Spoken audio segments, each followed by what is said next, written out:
Good day guys, welcome to my vlog.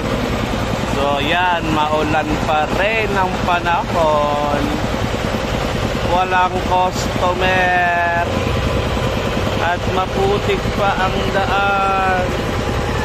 Pero napakaganda naman ang nangyayari at umulan at umaroy, naayos ang daan nila bossing.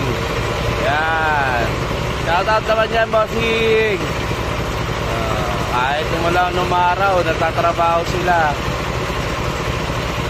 Patuloy nilang ginagawa itong daan sa harap. So, nice bossing. Kaya lang, ingat bossing, baka magkasakit kayo. Inom kayo ng gamot pag nakaramdam na kayo ng sama ng katawan. At kahit pa paano, di pa rin naman mababayaran ng pera pag nagkasakit kayo. Di pa rin mahalaga ang pera pag nagkasakit kayo. Gagastos din ngayon ng malala. Oh, yan oh. Ayan na traffic dito sa Malolos, sa harap ng Grand Royal Subdivision.